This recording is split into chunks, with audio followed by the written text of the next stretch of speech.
नाज़रीन, Telangana news today की खबरों में आपका खैर मक़दम है। आइए देखते हैं चंद तफसीलात। ये तीन नरसिंह पता नहीं क्या क्या नामा रख लिया। मैं स्वामी तो नहीं बोल सकता उसको, क्योंकि जो आदमी सही जो भी मजहब से जिसका ताल्लुक हो किसी दूसरे मजहब को गाली नहीं देता।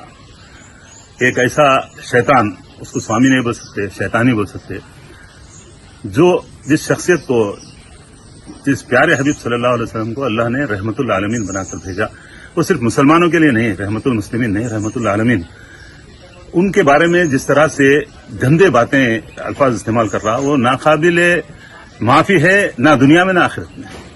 क्योंकि कोई भी शख्स आप सल्लल्लाहु अलैहि वसल्लम के बारे में दुनिया में जो भी गंदे अल्फाज इस्तेमाल किया, गुस्ताखी किया, इस दुनिया में जलील होकर मरा, उसके बाद आखिरत में तो उसका ठिकाना जहन्नुम अबदिल आबाद हमेशा हमेशा के लिए जहन्नुम में रहेगा।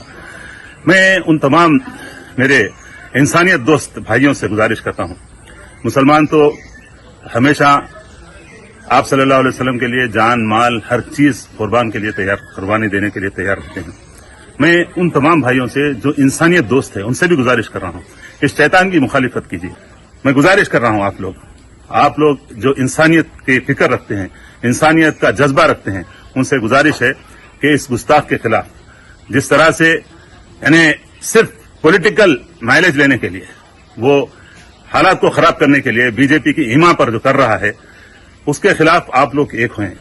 यहां हिंदुस्तान में, हमारे मुल्क में अक्सरियत इंसानियत दोस्त गैर मुस्लिम भाइयों की है। चंद ये गंदे लोग अपनी सियासी दुकानों को बरकरार रखने के लिए हिंदू मुस्लिम के नाम पर सियासत चलते हैं। आपकी जिम्मेदारी है कि आप अपने गंदगी को, आपके घर में जो गंदगी है उसको साफ कीजिए। मैं आपसे भी गुजारिश कर रहा हूं, इंसानियत का सबूत दीजिए।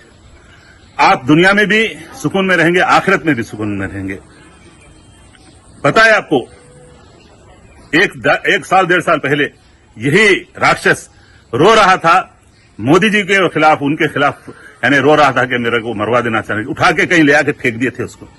अरे तेरा ठिकाना दुनिया में भी हमेशा हमेशा के लिए तू यानी कहीं सुकून नहीं पाने वाला है, तुझको सुकून मिल ही नहीं सकता है, क्योंकि तूने इंसानियत की आजम आला शख्सियत आप सल्लल्लाहु अलैहि वसल्लम के बारे में जो बोला, तो दुनिया में जरूर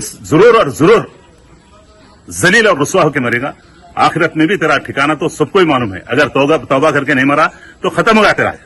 मैं गुजारिश कर रहा हूं तमाम लोगों से, मैं चीफ मिनिस्टर जनाब रेवंत रेड्डी साहब से गुजारिश करता हूं कि कांग्रेस पार्टी हमेशा तमाम मजाहिब के एहतराम करती है। इससे मजहब दुश्मन अनासिर, ये इसके खिलाफ आप पर्सनल दिलचस्पी लीजिए, इसको वहां से यूपी से यहां लाइए। तमाम मुल्क के इंसानियत दोस्त लोग मजम्मत कर रहे हैं, मजम्मत काफी नहीं है, कंप्लेंट काफी नहीं है। कंप्लेंट पर अमल कीजिए। जो यहां से तमाम सियासी जमातों के हमारे लोग जो कंप्लेंट कर रहे हैं, शिकायत कर रहे हैं, एफआईआर काफी नहीं है, उसको लाकर यहां पर, उसको पिछले मर्तबा भी जेल को गया था, उसके बेल को कैंसिल करना भी सुप्रीम कोर्ट की जिम्मेदारी है। बेल में कंडीशन बेल है, उसको कंडीशन बेल है, उसमें किसी मजहब के खिलाफ कुछ भी बयान नहीं दे सकता। आगे आए और इंसानियत की बका के लिए, मुल्क की सालमियत के लिए, इंतशार पसंद अनासिर के खिलाफ आगे बढ़ें और इस हरामी को, इस राक्षस को आप हैदराबाद में लाकर यहां से मुकदमा दायर करें और यहां से उसको सजा दिलाने के लिए आप कार्रवाई करें। अस्सलाम वालेकुम रहमतुल्लाहि व बरकातहू।